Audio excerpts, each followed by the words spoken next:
pledge allegiance to the flag of the United States of America and to the republic for which it stands, one nation, under God, indivisible, with liberty and justice for all. All right. Please note that the option for remote participation via WebEx is being provided as a courtesy to the public. The meeting will not be suspended or terminated if technological problems interrupt the virtual broadcast unless otherwise required by law. Those seeking to participate remotely may do so via the following: by joining the WebEx link that is available on the planning board website, and also the agenda has been posted to the town calendar. The meeting number is 179-010-4320. Meeting password is 1645. Or joining by phone at 1617-315-0704. Thank you. And also it's being broadcast on the BCAT government channel, which can be found on Comcast 99, RCN 15, Verizon 41, and streamed on Facebook Live and via the BCAT Facebook page. The public will be able to make comments during the hearing during the time for public comment. Questions can be asked via WebEx, the WebEx chat function, and Facebook Live chat function during the meeting. All persons wishing to ask a question or make a comment must identify it themselves. Thank you, Brady. Madam Chairman, I'd like to make a motion to take items 8H through 8J together and out of order for discussion purposes. Second. All those in favor? Aye. Opposed? Item H is a continued public hearing, application for approval of a special permit pursuant to 6.1.1.2, expansion of a non-conforming use of the zoning bylaws, 207 Cambridge Street, Phase 0 design is the applicant. Item I is a continued public hearing, application for approval of a special permit pursuant to 4.3.2.15, storage and disposal of oils and fuels, petroleum products of the zoning bylaws, 207 Cambridge Street, Phase 0 design is the applicant. Item J is also a continued public hearing, application for approval of a special permit pursuant to 4.3.2.16, storage of a hazardous and toxic materials, chemicals for retail site of the zoning bylaw, 207 Cambridge Street, Phase 0 design is the applicant. Madam Chairman, I'd like to make a motion to continue these matters to the planning board meeting of September 16, 2021, as requested by the applicant in an email dated August 31st, 2021. Second. All those in favor? Aye. May I have another motion, please? Madam Chair, I'd like to take item 8K out of order for discussion purposes. Second. All those in favor? Aye. Item K is a continued public hearing, application for approval of a site plan, 207 Cambridge Street, Federal Investment Trust is the applicant. Madam Chair, we're going to discuss this, so just continue. Yeah. Continue. Madam Chair, make a motion to this matter, planning board meeting of September 16, 2021, as requested by the applicant in an email dated August 31st, 2021. Second. All those in favor? Aye. Okay. The board will now enter into a brief executive session. May I have a motion, please? Madam Chair, I make a motion to do an executive session for GL 38-2021-A3 in order to discuss/consider strategy with respect to litigation in the matter of Russell versus Ivanitsky et al. Middlesex Superior Court docket number 1981 CV 03376, where an open meeting may have a detrimental effect on the litigation position of the planning board, and the chair so declares, and further to reconvene the regular session at the conclusion of the executive session as authorized by GLC 38-21B4. Second. Thank you. Brady, may I have a roll call, please? Chairman Rappaport. Yes. Vice Chairman Gaffney. Yes. Member Clerk Raymond. Yes. Member Mpo. Yes. Member LaRue. Yes. Member Espejo. Yes. Yep. Bylaw Review Committee will be meeting September 8th at 6:30 p.m. in the Town Hall Annex Basement Meeting Room and also via Zoom. The Board of Selectmen will be meeting on September 13th at 6 p.m. in the Town Hall Hearing Room and via WebEx to discuss the placemaking town center with the Economic Development Director, Melissa Tantopoulos. And further, Household Hazardous Waste Collection Day is September 18th from 8:30 a.m. to 12 o'clock p.m. at the Francis Lyman School. Sure. One thing further, on 9/11, there's a ceremony on the common at 9 o'clock, I 9 think. a.m. I don't know if the time is 9 a.m. 9. Okay. Thanks. Any other members have any additional announcements? Okay. Let's move on to matters of appointment. Item A is a continued public hearing, petition to rezone to the high-rise industrial IH district, 1 Rounder Way, submitted by the David Reinfeld and Lou Freight. Does planning staff have any comments regarding these items? Oh, sorry. For 1 Rounder Way, yes, I do. So just so as I mentioned at the last meeting, we had looked at this as part of the original kind of group on Blanchard Road, Blanchard Wheeler Road, in terms of the previous rezonings. And kind of further analysis with this site, I guess as planning staff, we encourage redevelopment on this site. The building's 1970s. The parking lot's older, not really a lot of stormwater. There's wetlands all around it. The one thing I just wanted to highlight, whether it's part of your recommendation or something that we look at in site plan or both as it moves forward. This site, we looked at kind of the parking ratio, looked at a build out potential analysis, and it just kind of concluded that overall there's a lot of pavement on this site, and there's also a lot of improvement that's needed along the corridor. And as I've said, as other sites along this corridor, talking with the conservation administrator and trying to figure out kind of redevelopment strategy, and what's critically important is trying to find flood compensation, compensatory flood storage, as well as trying to work with wetland pavement, kind of making that environmental transition a little bit healthier than what exists now in these older sites along this corridor. So in terms of, if you're moving forward with this favorably, I would recommend that we work on just kind of some sort of recommendation to give just a heads up to town meeting that the significant amount of excess pavement on site and need for flood storage in the area. The planning board recommends that the property owner prior to any new development or tenant shall reduce pavement on site for compensatory flood storage and improvement to the environment. Reduction of pavement and flood compensation allows for the ability to construct roadway and sidewalk improvements in the area and reduce flooding and further protect the adjacent wetland.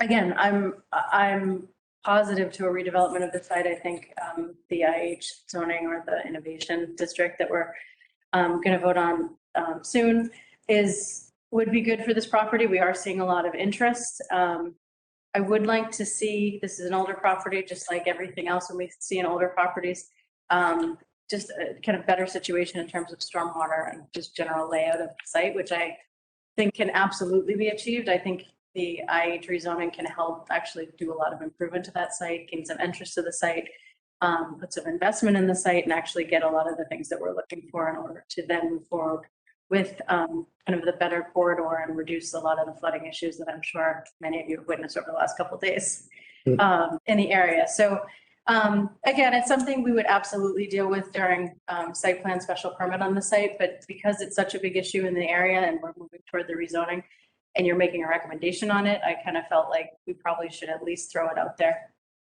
at this point to discuss, but it's certainly not a don't do it because, it's do it because we hope to get at that outcome. And us also put the property owner on notice as to it's something very important to us. So that's all I have. So thank you. Thank you, Kristen. Who's here on behalf of these items? Please do.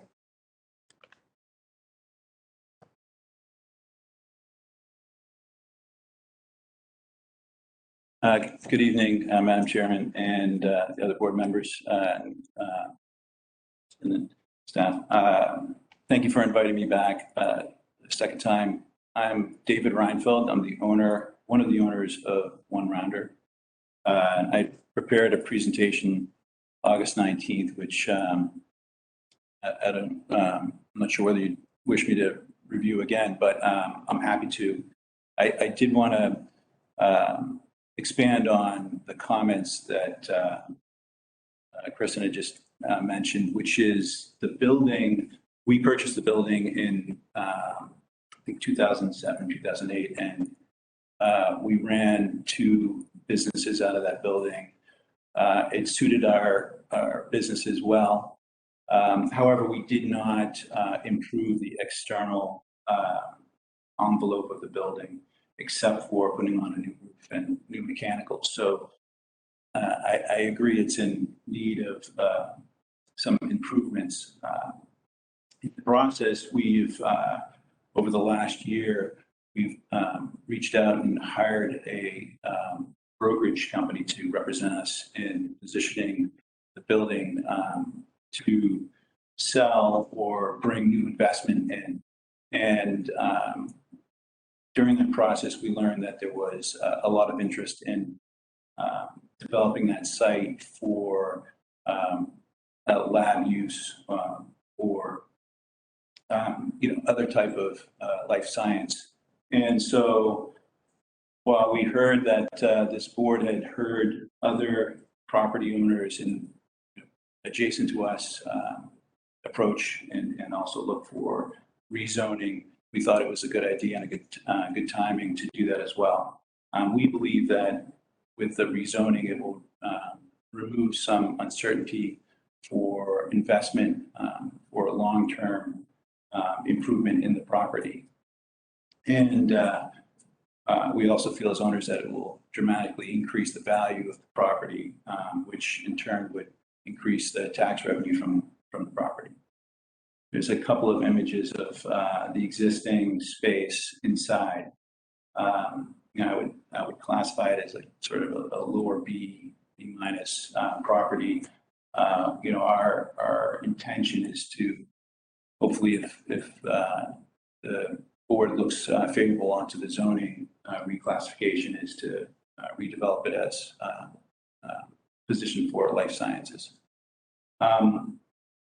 There are several facts that I pulled from an earlier presentation, and I just seeing some of the investment that goes into this sector around the country, in particular on the West Coast and here in the East Coast, and particularly in Cambridge and the Boston area. I think that Burlington is well positioned to be a beneficiary of some of that movement towards that type of industry out to the Route 95, 128 area. Our property has significant frontage on 95, and it's the exit before you reach Route 3 or the exit of Route 3. So I think that that's also attractive for companies that want to establish some marketing and some exposure here in the Greater Boston area. So I'm happy to take any questions. I think one of the questions that was asked of me last meeting was height of the building. It's a 2-story building. The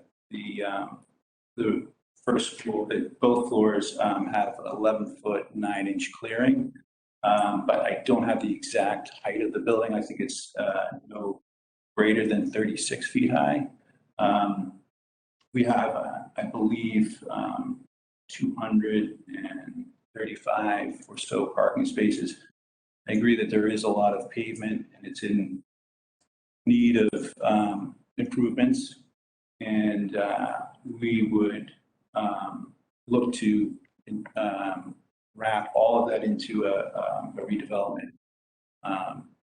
We've held off on making piecemeal improvements on the pave or on the parking lot. You see any questions? Anyone have any questions? So what are your thoughts will be to raise it and rebuild? Is that? Well, we would like to work with a developer to see whether we could reconstruct or utilize some of the space, some of the infrastructure.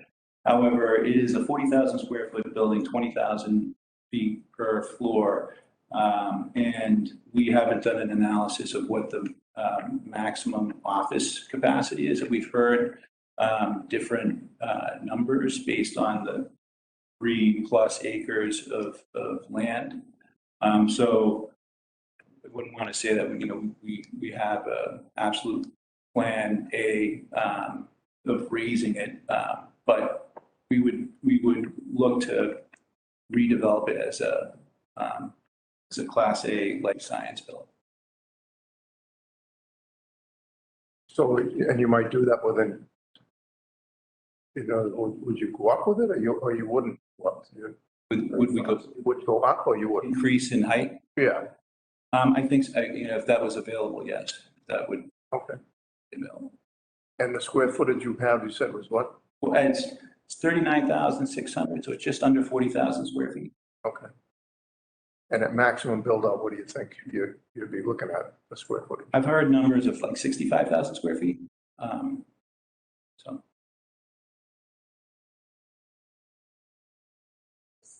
Anyone else have any questions, comments? I'm interested in seeing the site coming back for us, because if you could, I could put it in those terms. It seemed to be a site that never really figured out what it wanted to be, because it seemed to, we rezoned it for one use and then somebody else came in for another use, and nobody really seemed to make a go of it long term, as I can remember. And so if in fact the tide is flowing for life sciences and we have a property owner that wishes to try to tap into that, I'm all for it and would, wish him well, both for himself and for the town, because it hasn't produced much tax revenue, I don't think, considering the site. I mean, you couldn't have a shorter commute to Route 95 than you do from this side. So. Madam Chair, thank you. Maybe I just got confused on this. So if it doesn't get rezoned, you can still raise the building, maybe to staff. You still raise the building as high as 80 feet, right? Correct. If it does get rezoned, they can raise the building and then go up to 90 feet. Correct. Unless there's residents around. Yeah, there's that small piece of residential, it might be far enough away, across from the Hilton Garden, those houses between that hotel. So depending on the distance from that, yes, could be 90. We don't know the distance.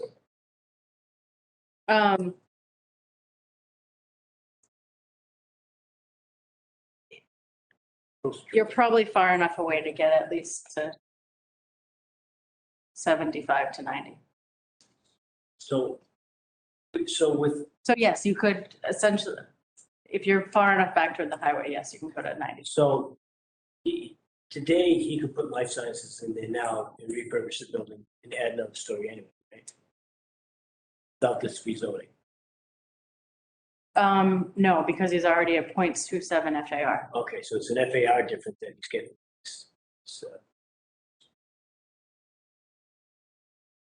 I just, from my last time, I wasn't getting of the cluster that we approved on Blanchard, because I think they're gonna add, more traffic onto that road for, I think we were saying, we're trying to make it into a life science district, and I think it's not ready for prime time. I think we have to get the infrastructure in place first, or I think we was getting to cart before the horse on it. So my concern on this one as well, not just to kind of nibble at it. To the cluster that was, but the cluster that was approved before. Thank you, Madam Chair. But to comment on Bill's comment, I don't think the town will ever put the money into improving the infrastructure. So I think the only way we can get the infrastructure improved is to get some developers in there who are anxious enough to get their project done, that we can negotiate with them to get some road improvements and and whatever else. Because I agree with you, the road it can't really support too much more than it already does now. So that would be another thing. If it was life sciences and the density of people on the project was less, then that would be a plus also. But I would anticipate if somebody comes before us looking to do a new development there, that we're going to ask them to mitigate their impact. And part of that is going to be to improve the road, whether it be with sidewalks or raising it up to get it out of the water, or whatever they have to do. So in reality, yes, I would agree with you.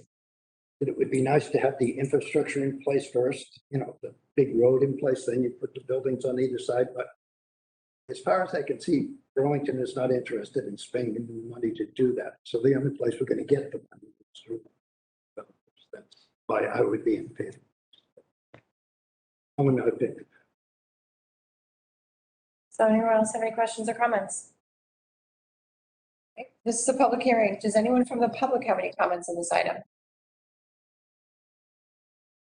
I'm not seeing anyone on the WebEx, Madam Chair. May I have a motion, please? I'll make a motion to recommend favorably on Article. You need to close first. I'm sorry. Close the public hearing. Motion to close public hearing. Second. All those in favor? Aye. I'll make a motion to recommend favorably on Article 19, the petition to rezone property at 1 Rounder Way to the high-rise industrial zoning district. Along and tagged on to that motion would be the language which Kristen recited, which is also here in the staff report, recommending. Do you want me to read that? I can read it again. We could, I just wanted to note, Dave Webb did just raise his hand. Okay, sorry. Sure. Don't just pause. I'll pause the motion. Do we have to? I believe so, yeah. Motion to reopen this Public hearing. public hearing. Thank you. Second. All those in favor? Aye. Mr. Webb? Hi, Madam Chair. Thank you. I did have my hand up earlier. Sorry. I'd just like to reiterate or reemphasize what Kristen said about the environment in that area. And it's this lot is surrounded by wetlands, except now where the new giant storage facility is being built. That's put a lot of pressure on any wildlife or wetlands in the area. And also, as she said, we worry about flooding in that area and the traffic. So I just reiterate, by the way, sorry, I'm a town meeting member and on land use.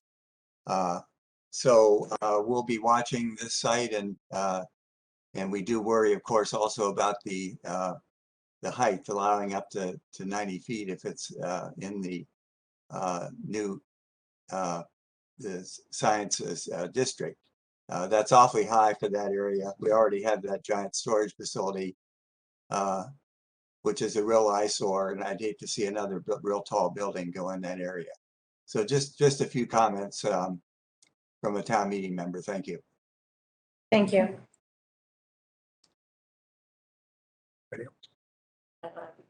Is there anyone else from the public that would like to make a comment?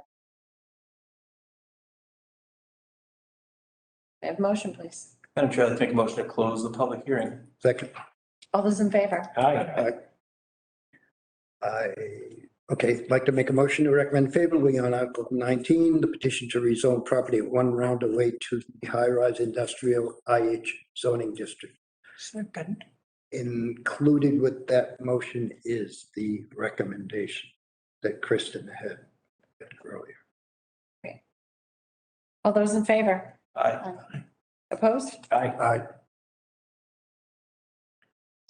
5-2. 5-2. Yeah. Okay. That's a pass. Okay. Still need to go to town meeting. Yes. Becoming regular. Because we Make don't. a motion Thank to you. take items 7H through 7K together for discussion purposes. Second. All those in favor? Aye. Opposed? Item B is a public hearing. Petition to rezone property to the high-rise industrial IH district, 1 Wall Street, Sierra's Company. Item C is a public hearing, petition to rezone property to the high-rise IH district, 2 Wall Street, submitted by the Gutierrez Company. Item D is a public hearing, petition to rezone property to the high-rise industrial IH district, 10 Wall Street, submitted by the Gutierrez Company. Item E is a public hearing, petition to rezone property to the high-rise industrial district, 1 Wall Street, submitted by the Gutierrez Company. Does planning staff have any comments regarding these items?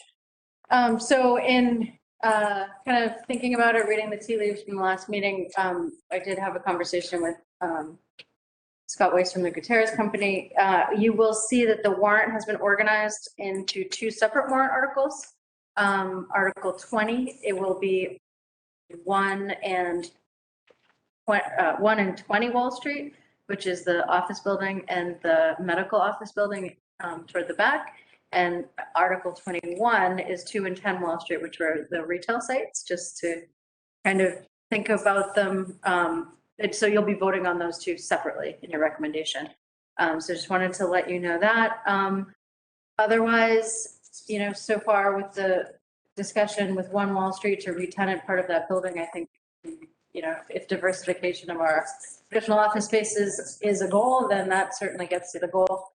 And then allowing for some more lab type options along with the clinical spaces at 20 Wall Street certainly is an option, but I will certainly let the applicant go further tell you about that. But overall, again, just you can think about them as a whole, but also just know that you'll be voting on them in those 2 separate groupings.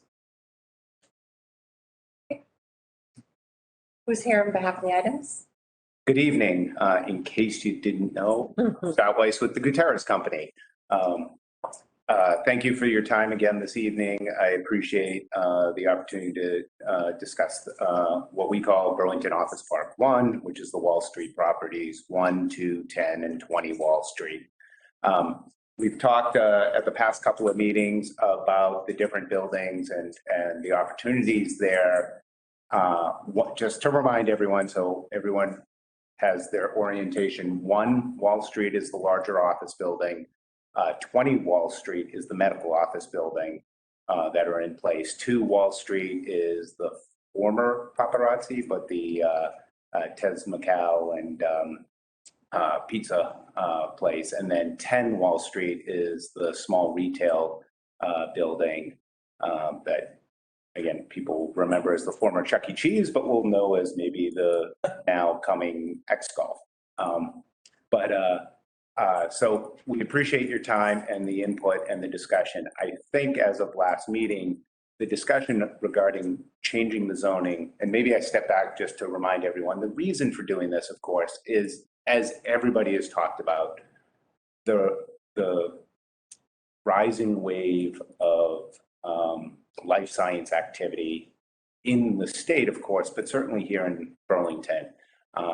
We, as you know, have been working very hard for many years now to help bring that forward, certainly with the likes of Mpo Sigma coming into town, very large presence. We completely retrofitted an existing building built to be office space that you guys know is 4 Burlington Woods, and that there is tremendous activity, interest, and progress being made.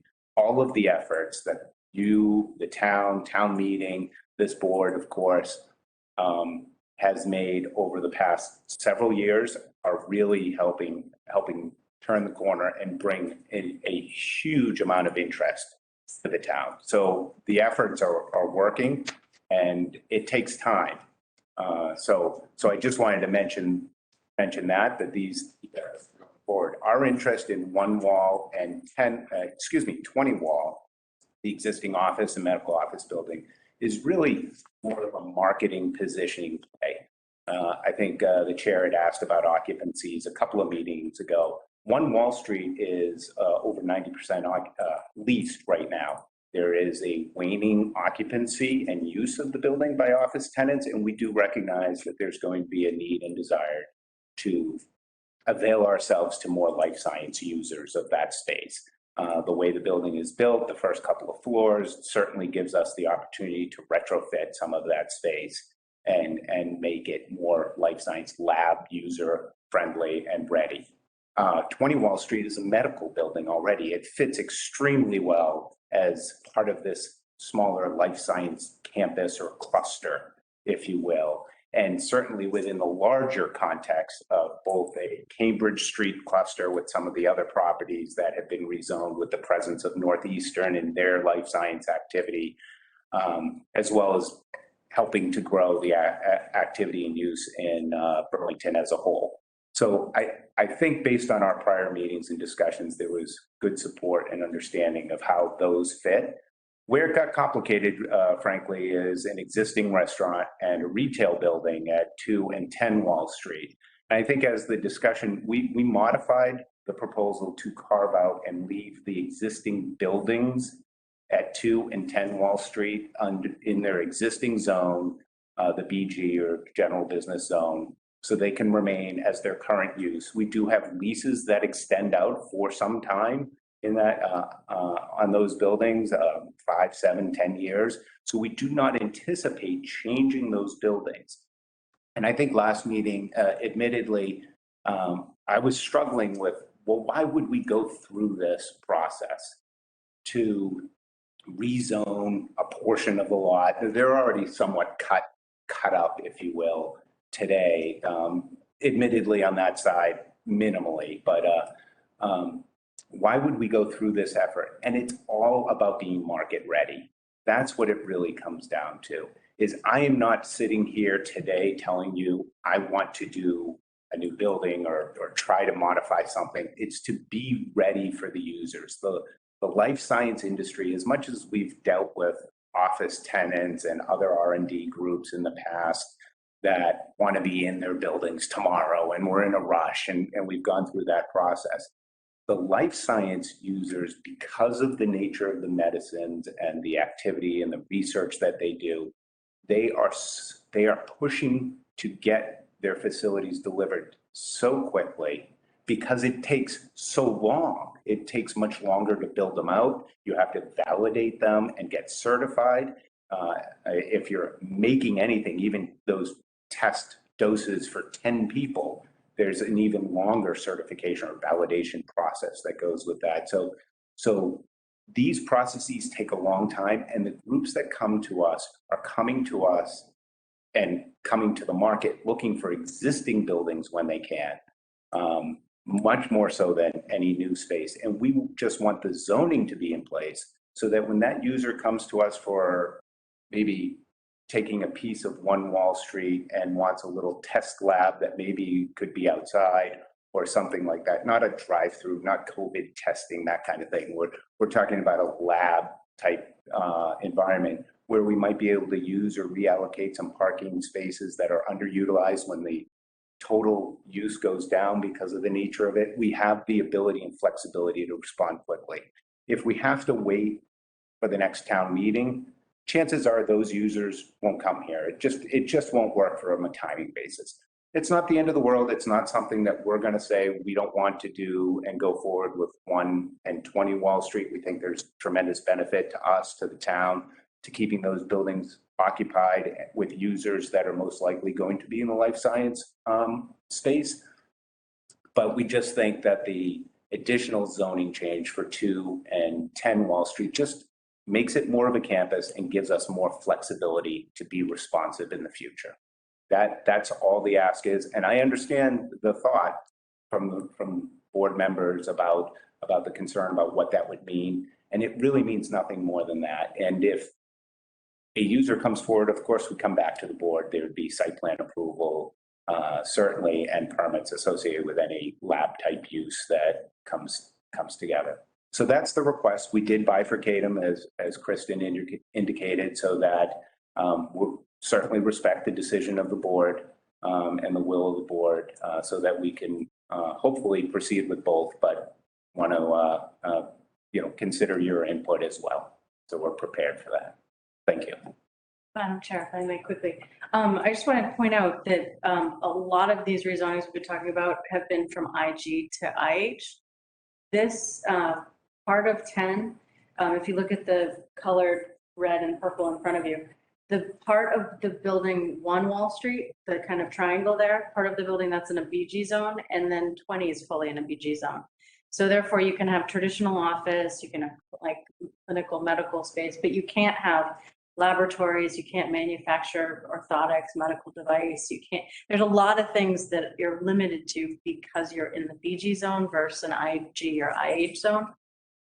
So we just wanted to highlight that we are talking about a very different zone to zone in terms of those two buildings, and the options that are available in BG, especially in an office lab environment, are very limited.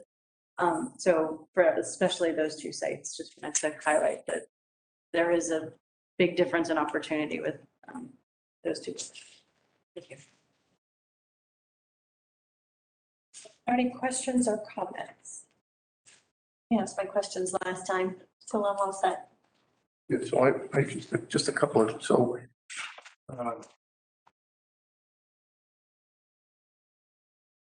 so the BG does not allow for the life sciences, I see, right? So what you're proposing is to leave a portion of this over here as BG, and the rest of it is. Correct, that would be the approach, yes. And they are split zoned lots today. And we would be continuing a split zone lot concept, albeit differently than what's there today. This one is split zoned over here, one is, right? But One is, and there's a small portion of 2 Wall Street. I see it, it's very corner. It's minimal, it's not. So what is that? So why is that? Oh, because it looks like for whatever reason, the zone goes like this. It's a little bit, but do you know what the reason?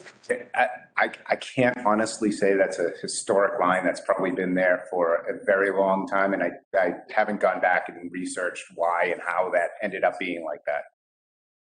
Yes. Some of the board members may remember more correctly, may have been around during. My hair is almost as gray as mine.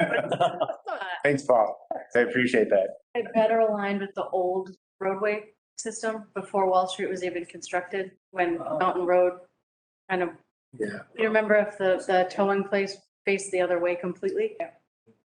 It looks random, but at the time it may have made sense. So this, right, so that actually went with this.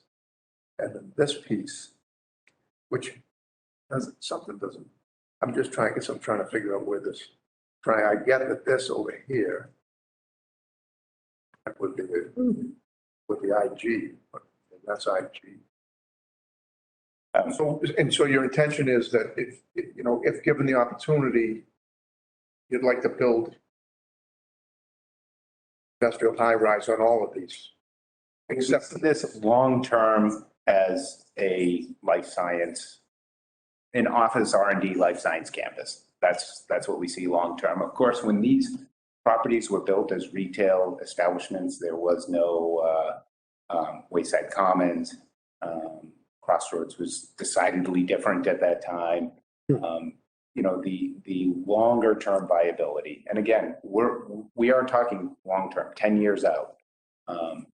But to be in a position to be responsive and be reactive is why we're proposing it now, just so that the property is mostly ready, if you will. And with these sites, there is no, is the residential, is any limitation from residential with these sites at all? These sites have huge limitations for residential because they're, there's, The apartments, they don't back directly up. There's the, what's it called? The Gillis property at the end of Wall Street, but right behind the Gillis property, you have residential zone land. So it's not. So do we know what the distance of these? So I guess. I can get a phrase to keep. My thoughts was I would imagine that we would have had all that information right now when we're making a recommendation whether to do this or not. We would have any limitations on these sites would be noted and explained, and we don't really know that. We just know that there's some residential near there. We don't know the distances or anything like that. Madam Chair. I would have hoped it would have been a little bit better prepared with the. In one of the, I'm not sure you were in attendance that night, Joe. I wasn't on the first. Oh, so we didn't have the setback lines drawn because for the most part, there's not a lot of additional density that can really be built on these sites. And that was one of the components. I think there was perhaps as much as 20,000 square foot expansion that could occur as part of the 20 Wall Street, which is the furthest back, the property at the back. By density, you mean square footage? Square footage, yeah. How much more space could you really build? One Wall Street can't be expanded. It's already actually above the 0.5 FAR based on when it was built or however it got there. I, again, didn't fully research how or why it is there, but that was built in the 80s, and I think the bylaws were different at that time. So there's no expansion plan there, and there is the ability to expand 10 Wall Street and 2 Wall Street, which are the retail and restaurant pieces, by about 40,000 square feet or 20,000 square feet. But there is additional square footage over here. So what would, this is a legit question. I just want, so what would be the benefit of doing this if you can't get any? Because you can already get more height, right? Right. We're not doing it for height. We're not doing it to frankly rebuild the buildings. It's almost more of a branding marketing effort to make it a more life science ready campus. That's the intent. Right, but you don't, in other words, but it's not retail right now, so you can put life science in this one. In this one being, I'm sorry, I can't. We can put life science users in there today. So that's the building. You can't put them in that. Front. We couldn't put them in the front part of the other part. We couldn't put them in the 20 Wall Street building. And I can't understate, I can't overstate, I guess is the right way to put it. I can't overstate enough the value, the appearance of this IH zone and how it relates to the marketplace. It is getting a lot of traction as being the place to be for life science within the town of Burlington. And so that's why we want to pursue it, so that we have that ability to say, hey, look, it's a new thing that gets to the market. We can say it's life science ready. It does, I believe, eliminate a special permit for life science users, which is a valuable thing in the terms of time. It doesn't change anything in terms of Board of Health and getting all the permits and reviews for the specific activities, but that has a tremendous value, real or perceived. It has a tremendous value to groups that we've spoken to. So the IG is special permit. The IH is not special permit. However, life science comes with like 5 or 6 special permits, so one of them is yes. So they have the special permits anyway, so, yes. So, I mean, whether this were rezoned IH, this little triangle, or IG, probably wouldn't matter much at all, as far as your advertisement or your purposes of advertisement or bringing clients in. You have IH in other parts of Burlington, and if you had IH here, you'd still be able to advertise IH. And when people call about IH, you'd say, yeah, we have this building over here. That requires, 4 special permits already. As a life sciences, now it might require a 5th special permit, right? So if I can, just to elaborate on that component, the people who look at these sites, and I know people like Attorney Buckley have mentioned this, so I'm actually repeating some things that I know he has said. The people that look at these sites will go through them without talking to you or Kristen or us and look at the zoning bylaws. And they don't look through and understand necessarily to the level that you do that there may be a special permit because of hazardous materials or some other activities. They look through and say, life science lab space, what does that require? Look through the bylaw. Yes, it's allowed. let's check that site out and then start the discussion. No, it's not allowed. Obviously, you never get the call. Special permit, maybe that gets put to the B list if the other locations don't pan out. That's literally how a lot of this works. We are talking with people who are not as savvy as you guys. You live and breathe this like I do very often. You know, as every group comes in with a permit request. If we have a site that's IG and we want to put lab in and we want to be market ready, like we've done a couple other times, we're probably going to come to you, ask for a special permit for lab so we can market that it is lab ready even before we know who the lab user is. Because we know that they're going to have to come back and go through the Board of Health process, go through any site plan modifications or anything else, or special permit for hazardous materials or chemical storage or any other things. But we can demonstrate that we have a life science ready facility. And that again is so critical, and it becomes a gating factor.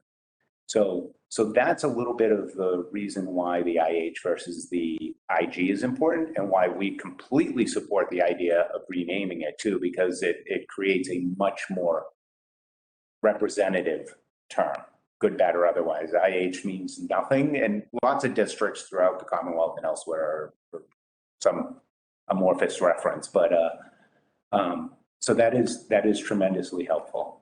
And again, the idea of just planning long-term for the future for the area is we're creeping over to make the whole area a innovation district, life science ready campus, because we see that as the future. And that's my job, just like yours, to think about the future. So some of the concern on a site like this that I would have is you have retail, right? And then you have life sciences. Like it almost doesn't seem like, and I know you'd like to make this a cluster, but it almost doesn't seem like if that mix really makes sense. So I think one of the things that we're finding, and we're seeing it as the industry has grown and matured, obviously the life science industry has grown up in this area, primarily in Cambridge, in areas that are well served by other amenities. They're just like every other office user and want to have services and food and the like available to them. So having those there is not, we're not talking about dangerous chemical, electroplating type facilities that you don't want to have, any of these other uses nearby. Those uses nearby are not a bad thing. It's not a bad thing to have a coffee shop, right next door. We just don't think in the long term there's long-term viability given all of the other growth and activity of other items, other retail and restaurant establishments in town. So we're planning for that long-term future.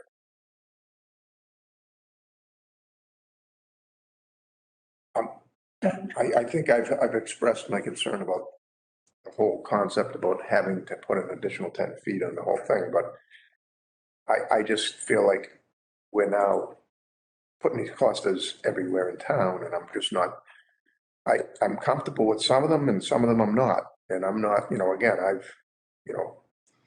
this one is one that I just feel very odd changing the zoning of this to a high-rise district.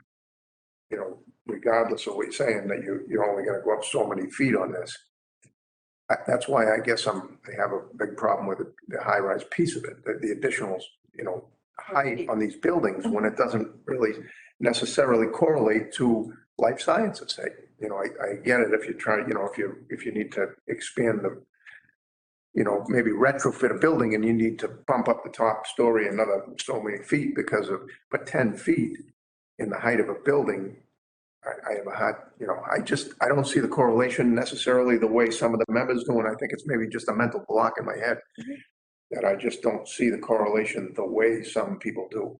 And that's only my concern about it. And the site is just this always gave me the appearance of, to be honest with you, even the industrial piece of it, I didn't think is necessarily appropriate here. I see the site as more of a retail site than anything else. And I just have a hard time rezoning it to something that I don't necessarily believe I'd like to see it rezoned to. Thank you. So just quickly on height, so the 20 building in the back can go up to about 45. And for every 100 you go toward Cambridge Street, you can have an additional 15. So you could get up to 45, 60, right up at Cambridge Street, maybe 75, but you're not hitting 90 is my point. And at the 20 site in the back here. So 70, so when you say closer to Cambridge Street, you could go up to 75. Because you're further away from. Yeah, I know, residential zone versus the property line. right. But at the 20 site, right now you're probably at 30 something, so maybe to One Wall Street site. one Wall Street site, the same kind of, What's the 75. current height? You know that? current height is it 4 stories? It's 6 stories. It is at least 80 feet today. That one's probably not going to go up any higher. Okay, so it's not gonna get much higher. Right. Does anyone, We're not planning to Not, take no, it down and build a new building, and you can't add a story on that. It couldn't happen. right, you're not planning to do that now, but Right. zoning things, it's zoning for forever, extended period of time. 20 years from now, you might decide to raise it and build something bigger. Well, and 5 Wall Street's higher than that, right? 5 Wall Street is 5 stories with parking underneath it. Right. And they are taller floor to floor and start at a higher elevation. But 5? It's 5 behind one. Salesforce. It's not part of this rezoning. not shown, it's the Salesforce building. Pointing out that it was. And the intent on this, and in fairness, I say this here now, and as Barbara mentioned, we're not intending to build taller buildings here. This is all about the use and the activity and the marketing. Longer term, is there, the potential for new or added buildings on the site? Sure. I mean that would be a whole new project review in front of the board anyway. is there any other member that has a comment or anything additional or new to add? Thank you, Madam Chair. I'm still confused on the parking lots getting rezoned. So I think from what I'm hearing then is the parking lots are getting this 10 Wall Street parking lot that's in front of the restaurant and the Chuck E. Cheese area, and then 2 Wall Street that's in front of Tex McCall and Jack's Coal-Fired Pizza. So you're rezoning those because you're going to use that parking with the other ones, and then you can say, look at my big area that's IH, and then there are buildings there. I just trying to figure out why you zone those differently for the parking that should be for the parking for the BG areas. If our retail buildings and the restaurant, if those parcels were vacant today, we would be coming in and asking to rezone the entirety of the properties. And looking at this and the future of the campus as a life science campus. That's not the case. And so we're just trying to plan for a likely eventuality that longer term, those uses and activity, retail and restaurant, may not be. It's been a struggle to find people to want to occupy those spaces. And we think the longer term plan is for a life science R&D type use. The changing the zoning for a portion of the lot now allows it to sort of creep over and be integrated to the campus a little bit more, so that they can be part of that campus configuration. In the advertisement to your potential clients to say, look at all this area is my innovation district, and then. Yeah, and here's retail buildings, and maybe we would have an option that would give an occupant of 1 Wall Street, just I'm throwing out concepts that we talk about, an occupant of 1 Wall Street, an option to someday, maybe 5, 10, whatever years out, have the option to build a new facility on in one of those parking lots to replace, and then the parking would flip perhaps, so that now you're parking over on the BG side, the BG building gets removed, and you would have a building. Park. Yeah. cars in a BG district for an IH zone. Again, as I understand it, because it's a commercial to commercial zone, you can, and we have other sites that have different zones that have parking. If you look at the site as it is today, Wait, Krista, I guess it's. Is that all right? Madam Chair, continues? Please. Thank you. As the site is today, for example, the One Wall Street site has parking in the BG district right now. Right now. So those types of cross-commercial parking uses is fairly regular customary. I think where I'm looking at this is you could you, I guess the question is, and maybe to staff, could you put a building at 10 Wall Street and keep parcel 16B and then put another building at 2 Wall Street, and keep the restaurant with Tex McHale and Jack's Profile Pizza with this rezoning? They potentially could, I would think, but wouldn't it? But you're, I'm not saying, would you, could you? you wouldn't have to park. They could put parking in. yeah, I mean, in commercial sites, you got Parking structures. things on one site, but there's nowhere to park it. I mean, there's. So that's all, this is my my, brain's trying to grab. Yeah. Why would you do that then? Why don't Because they you, can put why parking. don't you hold off on it and then just. But you could, what you Well, to- could do, you could build a building in parcel 16A, Yeah. demolish the retail structure Oh, and park on the retail structure. Yeah, I understand, but You can, but you can't keep, you also, can't keep all the structures. but the parking structures Are allowed in IH or right? Asian, but not BG. So you couldn't build a parking structure where those buildings Right, but are, but you could put surface parking there. that's right, but with all of this space now IH, you could put a parking structure that you could now accommodate the parking for the BG as well as the other piece of it. And, you know, you're now able to, you get both. which was my concern from, if you remember my discussion when this all originated months and months ago, is that the scary part about it is the parking structure law we put into place together with the IH. That's the concern. That's the one concern I've always had. And that's the concern I would have here. You could build parking under for 4 stories. You could do, another 4 stories above it. For parking for everything and then keep the BG there, so you're all set. Right now you got a 90-foot building, 2 90-foot buildings, because you're gonna do the same thing with the other one. I don't know. I'm not gonna. That's where my kind of head is If thinking. there's a way, it'll be found. No, you're absolutely right. Okay. I mean, yeah. I guess I think Scott Weiss can weigh in, but I mean, if you're gonna build a new life science building, you're not gonna keep the kind of old retail plaza around it. I mean, They're claiming that it's there to accommodate. Well, that's what I was gonna say, that negates the argument that, that retail space supports, the life science buildings that are coming in there. And to add to that point, if you're bringing in more life science folks and there is gonna be more traffic and more opportunity, they won't have such an issue getting a tenant into that space because it would support the life science population. So you can't have it both ways, unfortunately. Sorry, Scott. If I may, I agree, we like the amenities there. They're just not, again, long-term viability. We'll use them to sell all day long as they're there, to sell the space to potential users. And I agree with the assessment that, and I would team you guys up with our in-house planners and architects and teams about trying to plan 4 stories of parking and a new life science building on top of that. It'd be great. As I mentioned, we have about 40,000 square feet of capacity that is gained on this. That would be maybe a floor of a building.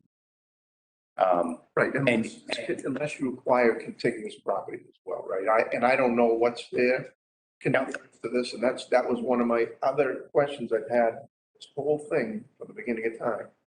What's next to these properties that we're rezoning? Because when you combine potentially acquired properties, even if they're wetland properties, you could just add them to your square footage, combined with your parking structure and your IG and your IH, and there you go.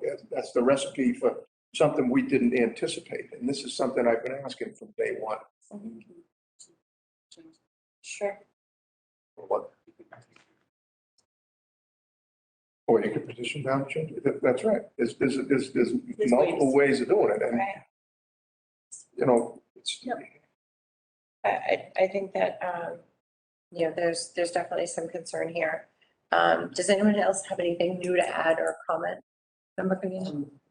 Yeah, I just had one comment, question almost. And by the way, one Wall Street happened before all in my time, so don't blame us, but there's a zoning line running through the corner part of the building. How it even happened, I have no idea.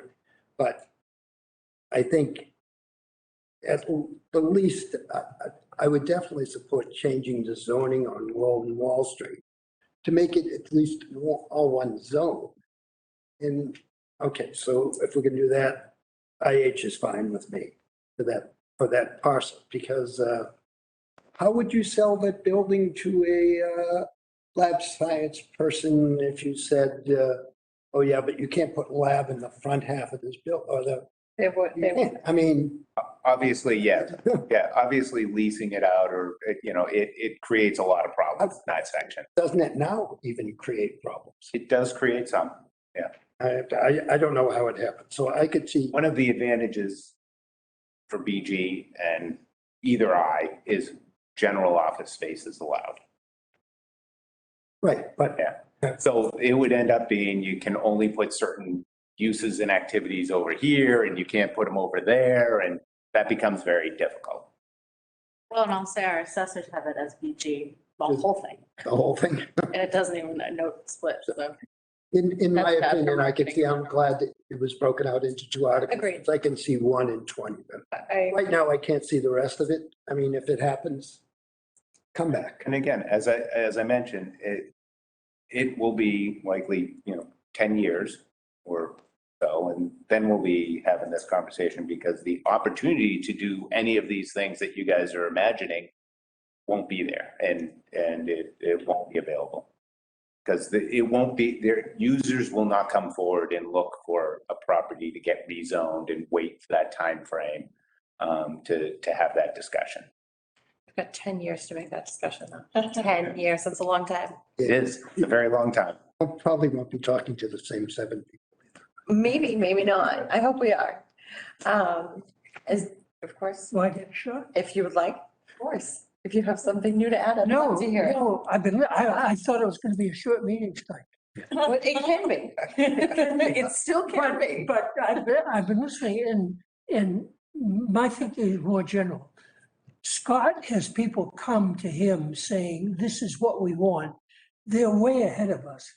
I read the business section of the paper every day, listen to the news and so forth. So I try to keep really current on what's going on. And things develop an interest in different ways. At one time, if you wanted to make chips, you came to Burlington, because everybody else was in Burlington. We had the space and so forth. And it was the place to be when people listened. And we're in a situation now where we're seeing changes as far as life sciences, which is not which traditionally developed primarily with engineering and that kind of thing. So it's a little bit different. And for some reason, which is the way it happens, Burlington has become a very interesting place as far as the life science people are concerned. Was it Sigma that came in not long ago? I'm sorry, excuse me, I didn't hear Was that. it Sigma that came Top of in? the hill. Milk or Sigma, yeah. Now, one of the reasons Sigma came in Right. is we have Microsoft and so forth. We have, and they tend to cluster. And so right now, there's a significant interest from the life sciences people in the town of Burlington. So where do they go? They go to Scott. And we haven't been really cognizant and understanding of that part of the business as much as we have with the engineering and so forth. So he has to try to make us attractive enough. So rather than going to Waltham or, Bedford or somewhere else, they come to Burlington.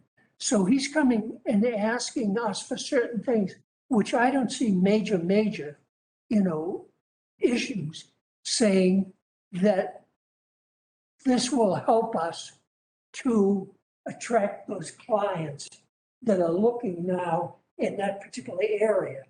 And they're apparently coming to us, as it used to be, they went to Walton first. Well, if they couldn't get that, they get Burlington and so forth. But they're coming to Burlington now, and that's good for us. And I'm willing to accommodate within reason whatever changes you need to attract those people and to bring them in. So when they sit down and start asking the questions, we need this, this, and this, do you have water? As somebody said, I remember one time, first thing, do you have water and sewer? Yes. And you go on from there. So as they're going down the list, I want you to be able to say yes to as many things as you need to say yes to attract them to come in. So if these changes, it appears to me, are going to give you more strength, ability, or whatever in that area, I'm all for it, because generally it's a clean business, if you can use that term, rather than people coming in wanting to dig things up and, do things that we necessarily don't think are attractive. So, Madam Chair, I'm just saying that I'm in support of what Scott wants from us, and that's my vote. Thank you. Thank you. This is a public hearing. Does anyone from the public have any comments on this item? I'm seeing no one, Madam Chair. Thank you. May I have a motion, please? Motion to close the public hearing. Second. All those in favor? Aye. Opposed? Motion to recommend favorably on the petition to rezone portions of property at 1 and 20 Wall Street to the high-rise IH zoning district. Second. All those, Actually, the whole property on those two. Yeah, it shouldn't say portions. Not portion. Sorry, go ahead. all those in favor? Aye. Opposed? Aye. 6-1. Done. May I have another motion, please? Madam Chair, I make a motion to recommend unfavorably on the petition to rezone. Is that the one you want? Nope. You need to go to 2 and 10. Say what? Item B, 2 and 10, please. Item 2B, 2 and 10 Wall Street, Article 21, number 1, to recommend favorably on the petition to rezone the portion of property at 2 and 10 Wall Street to the high-rise industrial zoning district. Second. All those in favor? Opposed? Aye. Aye. Okay, So Zero. 07. 07. 10 years. 10 years. So actually, can we do that again? Can I ask a Or do you want procedural to question? vote unfavorably? Change the motion to two. Yeah, we could change, may I have a Madam motion? Chair, I'd like to make a motion to recommend unfavorably on a petition to rezone portions of property at 2 and 10 Wall Street to the high-rise industrial IH zoning district. Second for discussion. Can I ask staff a question? Sure. If this is voted unfavorably, could they come back in 6 months and ask again? Where this is just a recommendation to town meeting. If it comes, if it's exactly the same, they could not. They could not. But if it's Even slightly though we're different. only recommending to town meeting. Well, if you're recommending. Yep. And then town meeting also says, Okay. No. I would assume that never mind. your recommendation, Guessing. your recommendation matters if, along with town meeting's action. Okay, if it doesn't, okay, let's assume the motion article gets pulled from town meeting. Could they then come back in 6 months to this board? Yes, it's, Okay. it's that's when where- you that's where- recommend unfavorably, then town meeting recommends, Yeah, as long as town meeting doesn't. Just- Town meeting's gonna take. then you have the 2 years. Okay. But if you recommend favorably and town meeting says no, then it has to be that vote, I think. Yep, understand. Okay, thank you, Madam Chair. Thank you. Okay, so you need, All those in favor? Aye. Opposed? Opposed. Wait. okay. Six of us say Oh, this is the unfavorable. Unfavorable. Yes. Voted in favor. Okay, thank you. Thank you. Thank you. I appreciate your consideration. Okay. Carry on. Item F is a public hearing to amend the zoning bylaw by renaming the high-rise industrial IH district. Planning board is the applicant. Staff, do you have any comments regarding this item? So at the last meeting, we spoke about the options of IG2 or innovation science or innovation, and there was a straw poll taken with whether everyone wanted to wait for the full board to actually vote the recommendation, but we ended up with the straw poll, at least on innovation district.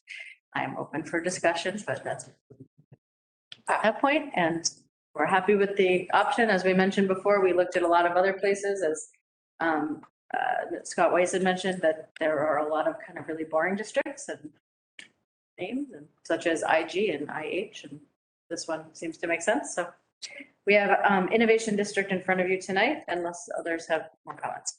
I think it's great. Does anyone have any other comments, questions, concerns? Okay, this is a public hearing. Does anyone from the public have any comments on this item? I'm seeing no one, Madam Chair. Thank you. May I have a motion, please? Madam Chair, I'd like to make a motion to close the public hearing on this matter. Second. All those in favor? Aye. Opposed? Madam Chair, I'd like to make a motion to recommend favorably on article number 18. Petition to see if the town will vote to amend the town of Burlington zoning bylaws and zoning map by deleting the words high-rise industrial each time it appears in said bylaws, and inserting the words innovation I in place thereof, and further deleting the word IH each time it appears or to act in any other manner in relation hereto. Second. All those in favor? Aye. Opposed? Great. Moving on to item G. Item G is a public hearing. Application for approval of a special permit pursuant to section 4.2.6.10. Restaurants of the zoning bylaw, 75 Middlesex Turnpike, Burlington Mall. Rosa Mexicana is the applicant. Good evening, Madam Chair. For the record, Attorney Mark Vaughn with Reamer Bronstein here tonight representing the applicant, Rosa Mexicano Burlington LLC.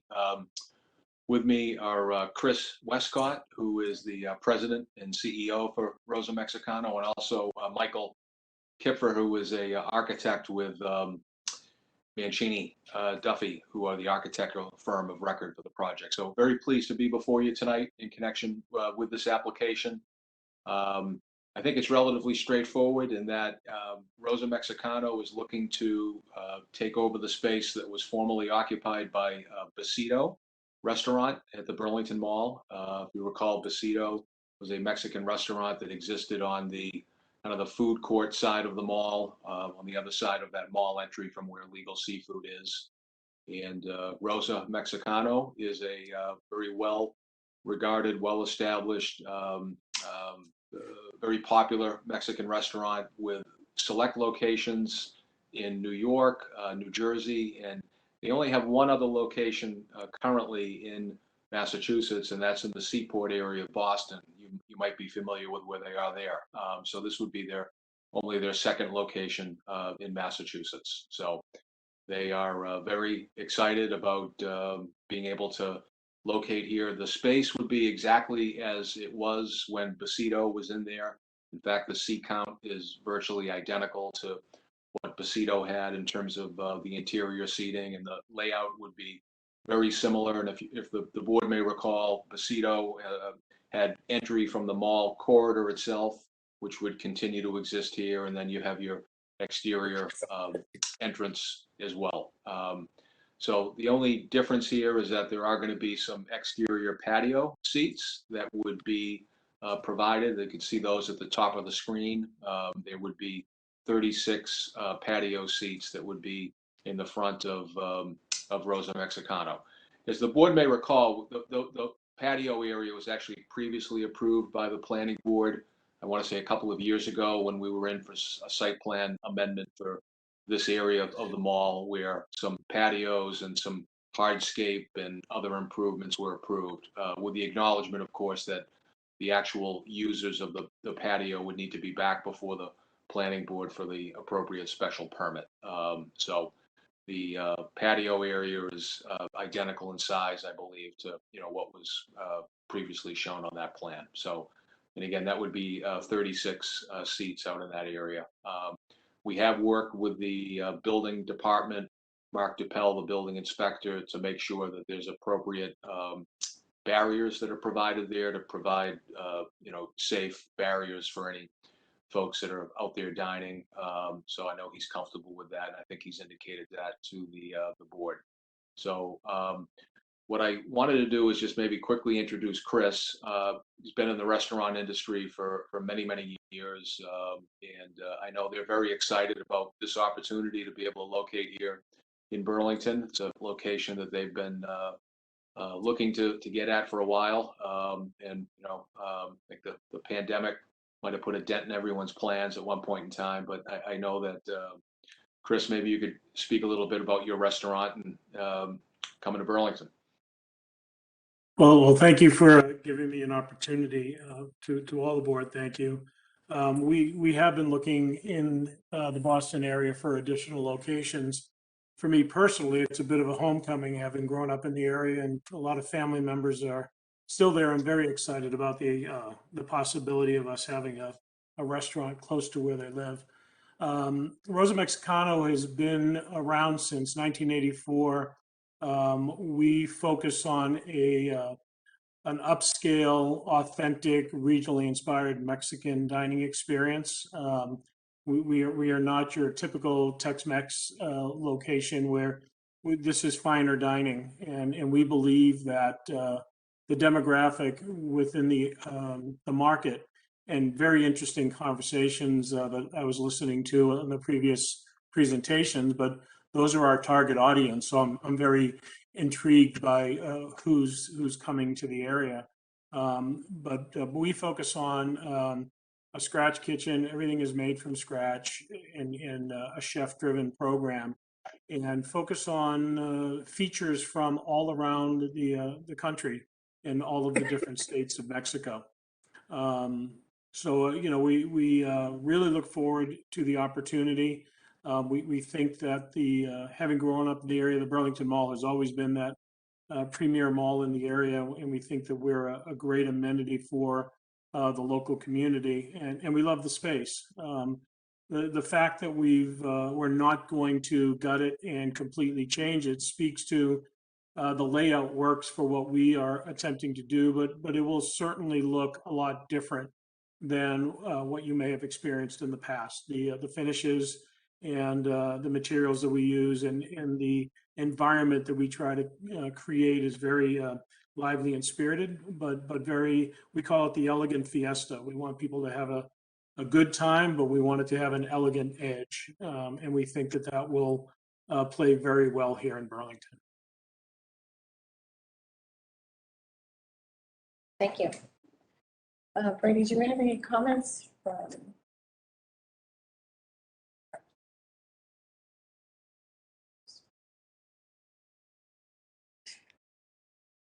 As you're passing that down, I will just chime in on our comments. Just as Attorney Vaughn mentioned, the seats are the same, except for the addition of the outdoor seating, which is pretty much commonplace for every restaurant we're seeing these days.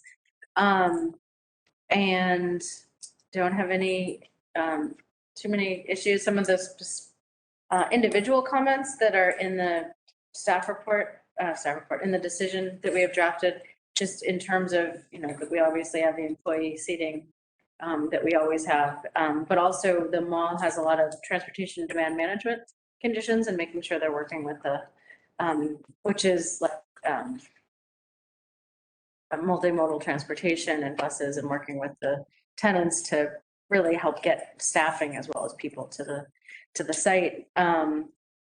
And let's see, and then obviously the specific takeout signage, which we've talked about quite a bit. But otherwise, we don't have any concerns. This is the site directly of Friendly Toast, Rosa Mexicana, the entrance, and then Legal Seafoods on the other side. So you're really filling out that plaza. We did have the changes that enhance the sidewalk network as part of the entrance 1 changes like 2 years ago, I think we approved. And this will just kind of feed into those changes. So we've already approved the patio square. This is filling in that with the seating. They have worked with the building department to make sure that the enclosure to the seating is strong enough. They're proposing concrete planters and other type of hardscape to make sure that it's safe for pedestrians to be seating. But there is no head-in parking there or anything. So that's all I have. Otherwise, we have a decision drafted for action this evening. And then I'll leave it to Brady for comments. Brady. Sorry about the confusion, Madam Chair. All right. Would you just have a set of standard comments from the Board of Selectmen?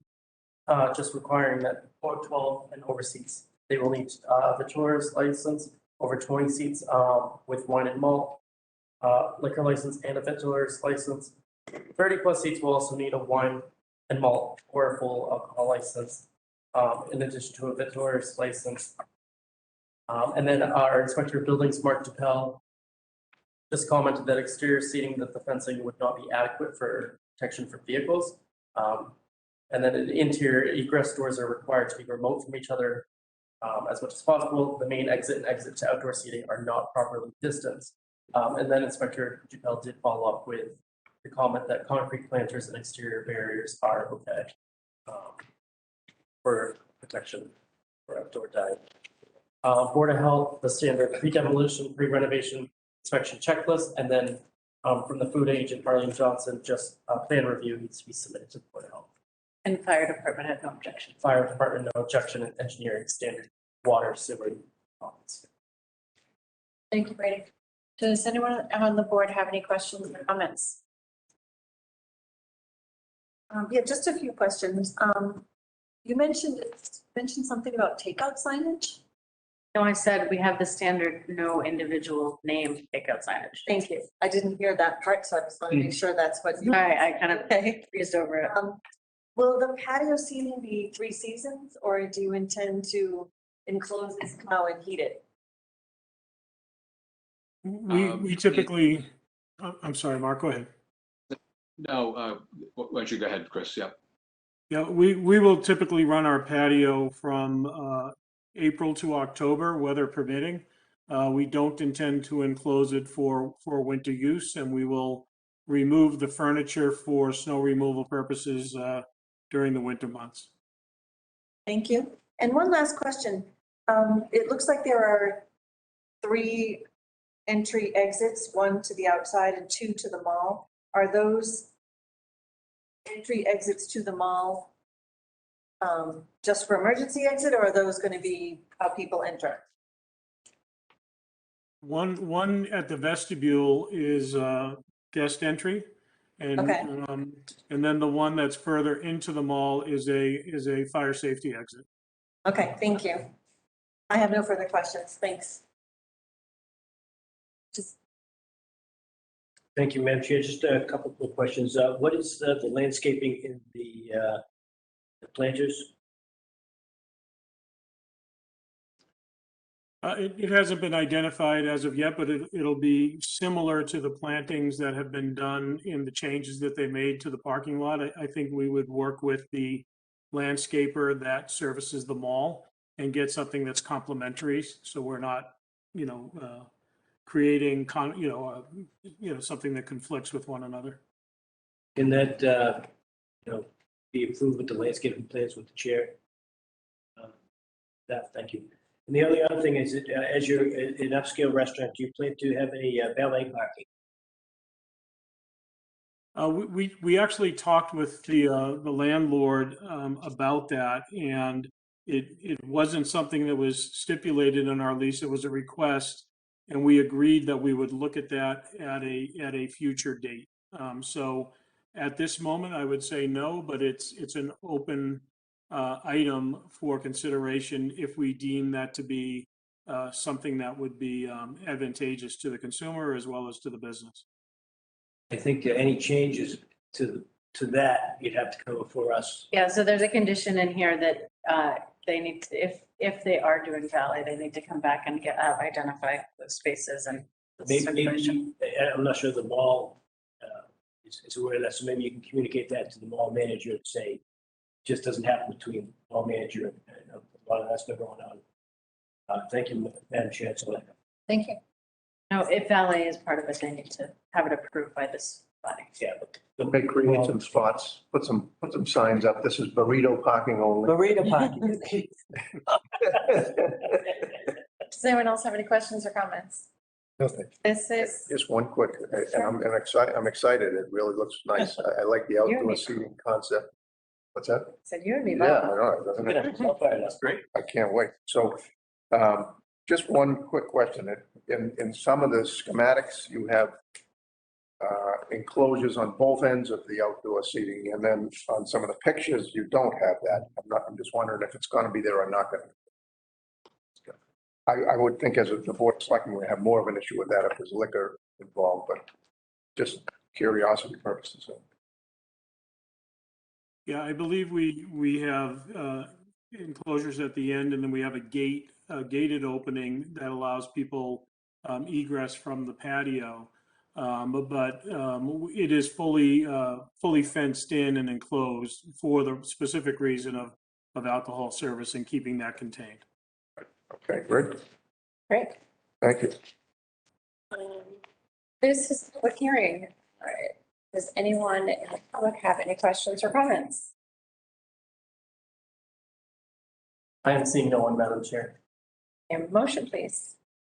I'm trying to make a motion to close the public hearing on this matter. Second. All those in favor? Aye. All right. Opposed?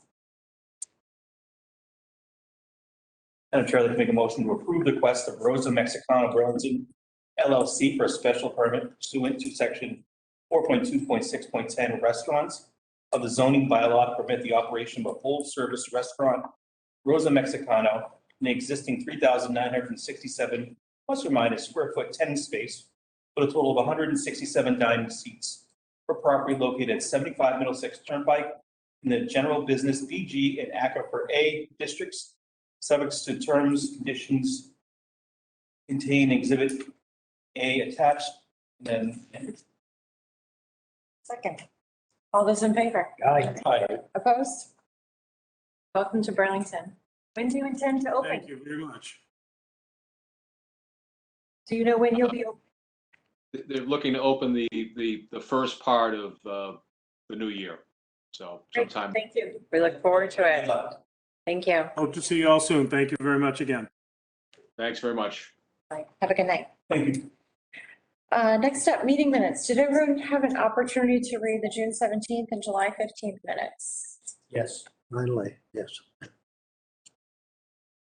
Madam Chair, I'd like to make a motion that we accept the minutes for June 17th, 2021 and July 15th, 2021. I Do you want to vote them separately? Yeah, Okay. I was. Madam Chair, I'd like to make a motion that we accept the minutes June 17th, 2021. As amended. As amended, yes. Second. All those in favor? Aye. Opposed? Madam Chair, I would like to make a motion that we accept the minutes of July 15th, 2021 as amended. Second. All those in favor? Aye. Opposed? Abstain. 601. Other matters.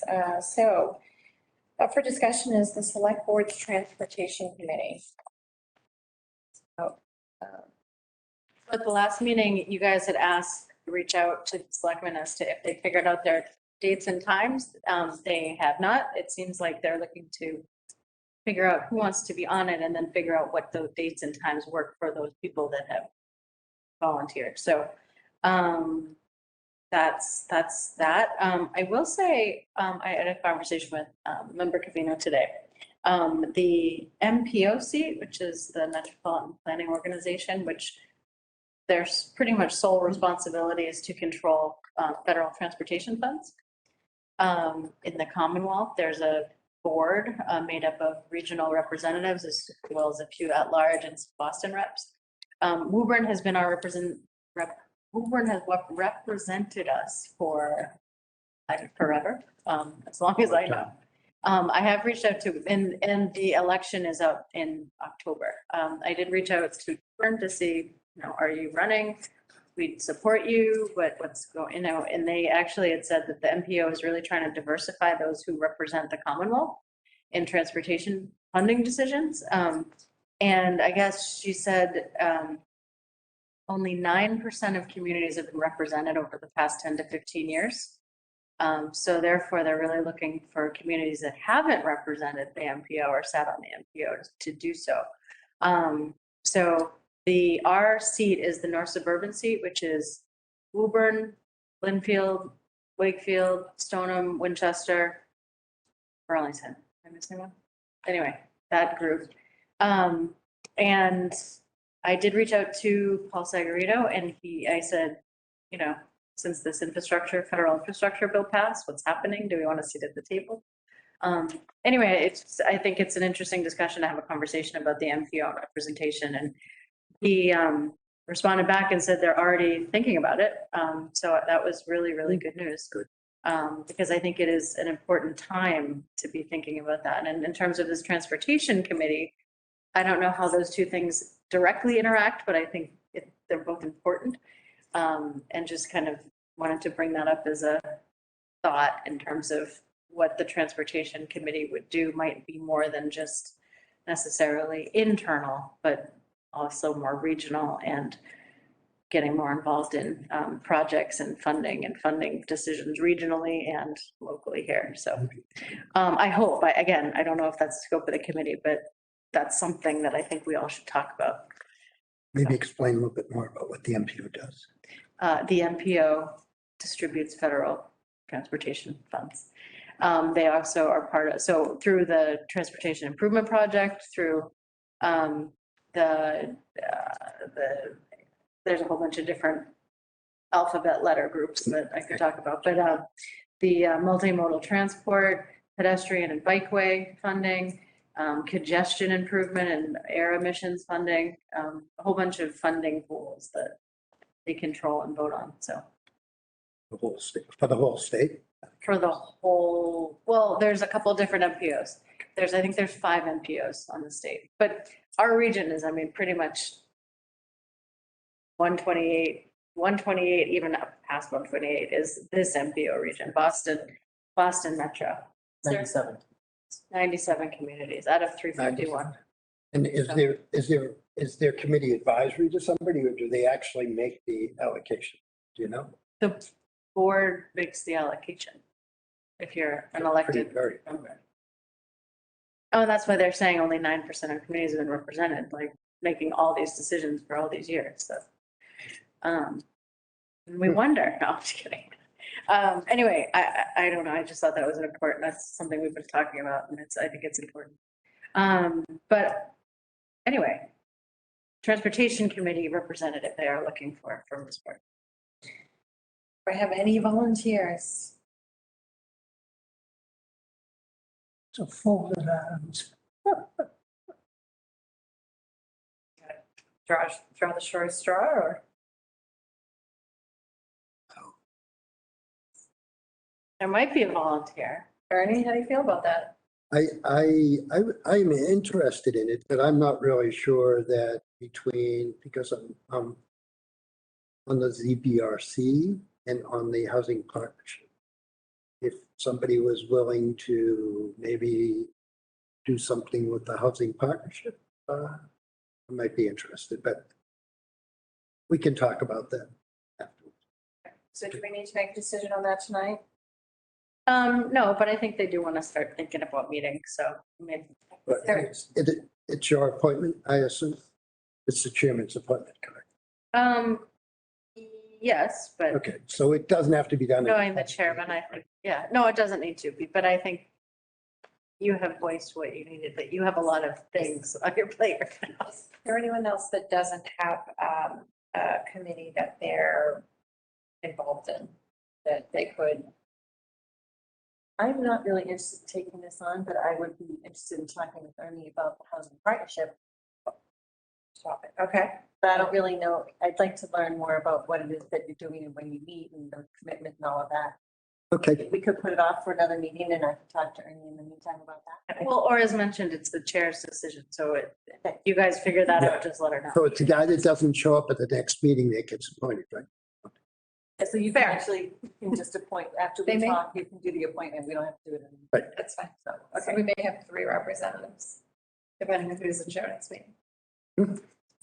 Amazing.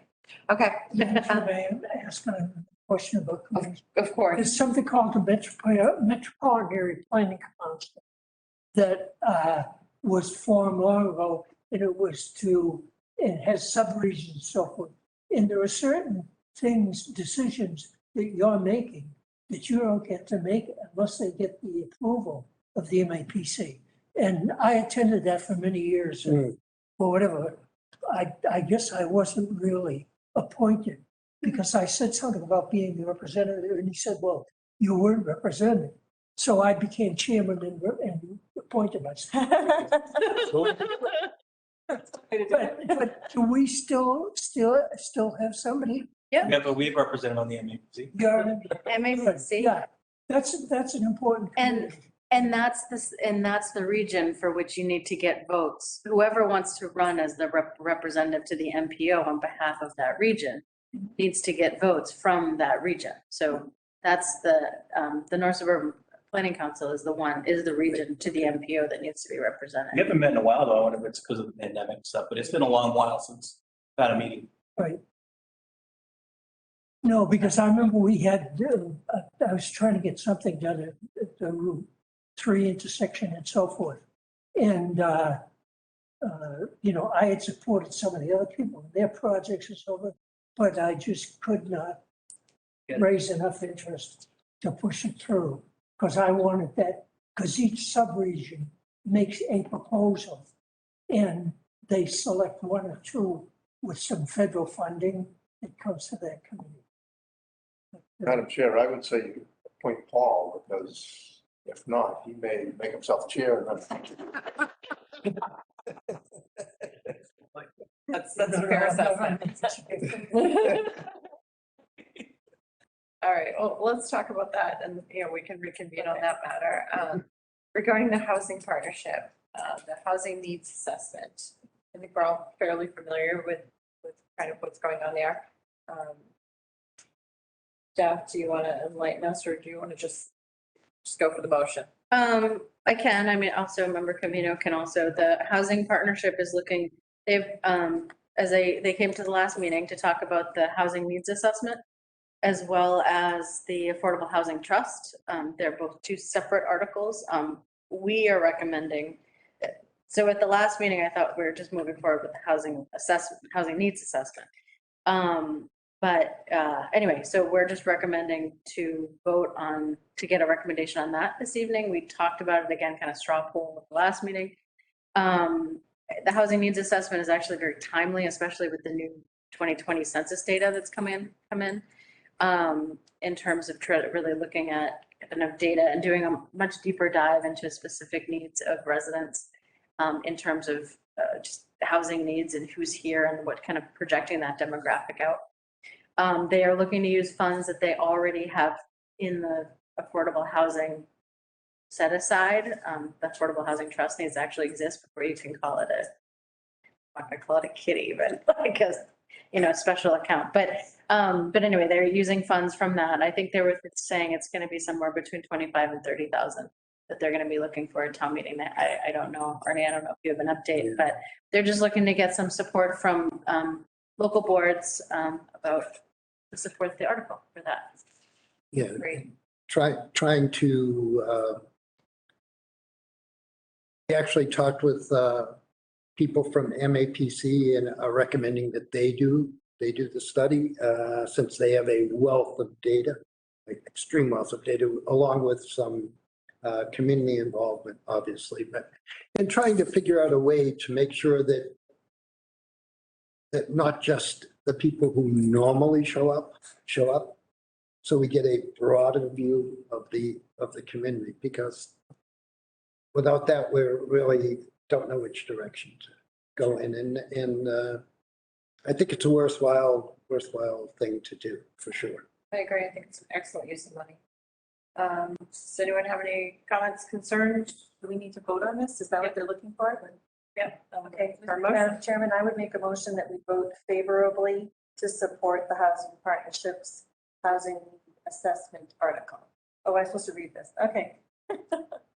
Madam Chair, I'd like to make a motion to recommend favorably on warrant article number 7, the petition to transfer from the Affordable Housing Fund or otherwise provide the sum of some amount of money to it or any other sum to find consulting services for an affordable housing needs assessment, same to be spent under the direction of the town administrator and the housing partnership, or to act in any other manner in relation thereto. Second. All those in favor? Aye.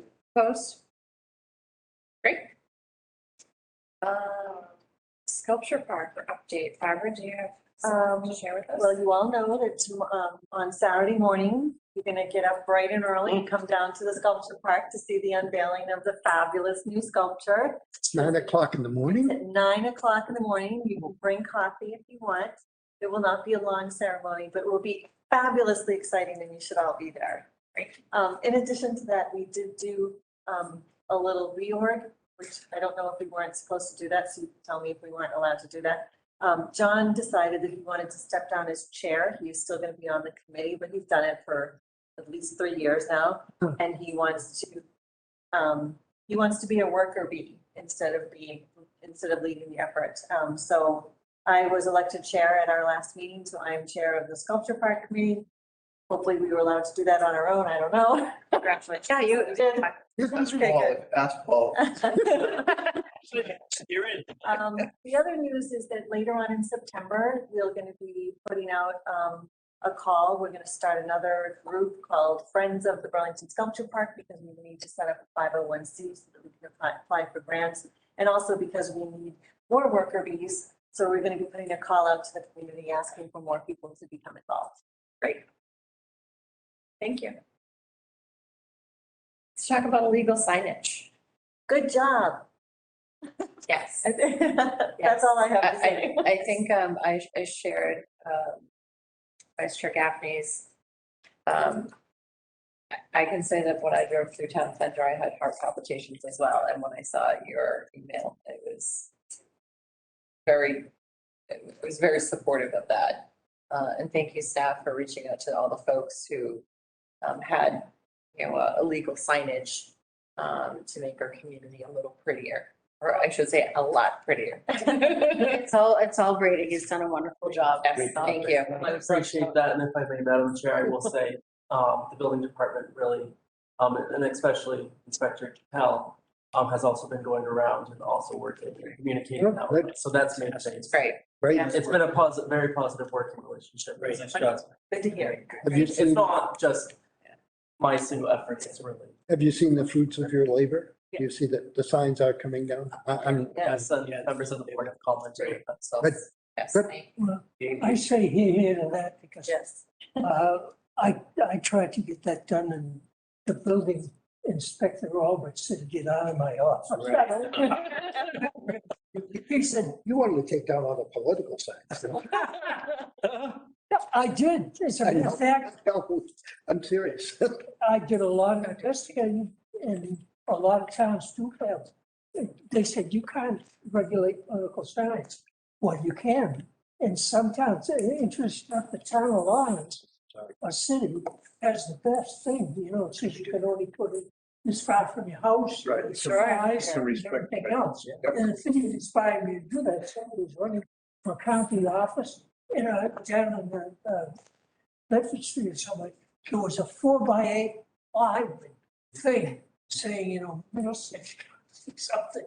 And I said, that can't be.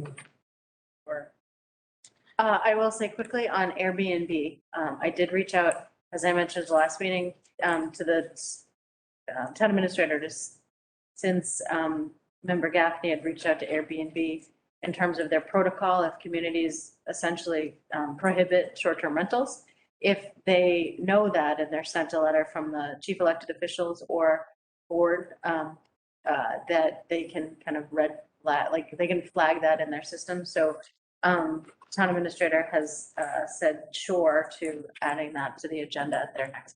Great, thank you. And then I have a couple things to send around and sign. Sure. Brenda, I have you to sign a few things for you. No problem. Do we have any correspondence? Any reports from town council? Subcommittee reports? I actually am just going to tell you that no, there isn't reports from town council, but I did ask, it's this, Windview Heights 2 is supposed to be up next week on the Board of Appeals. Yep. I did ask her specifically if she had an update. She does not, at least as of today. So I'm not sure if they're going to be going forward or not, but it is on their agenda next week. Okay, go on. Any other unfinished business? Any new business? I would like to just make a comment about how Burlington has received accolades from the Oh, yes. Realtor.com. Is one of the top, they named 11 family-friendly suburbs where parents will actually want to live in the 2021 edition of Realtor.com. And this was nationally, and Burlington was number 10 on the list of 11. That's great. All the communities in the country. That's great. Very good. Uh, So our hard work is paying off. Yeah, good. I think it has to do with the recreation department. That's, you're probably No, I'm believing. right. Yeah. I must say, I received a very nice clock for my 18 years of service. The time, by the time he's timely, look, that's wonderful. Then may I have a motion, folks? Motion adjourned. Second. All those in favor? Aye. Opposed? Thank Have a you. good night, folks. Stand. Just like to announce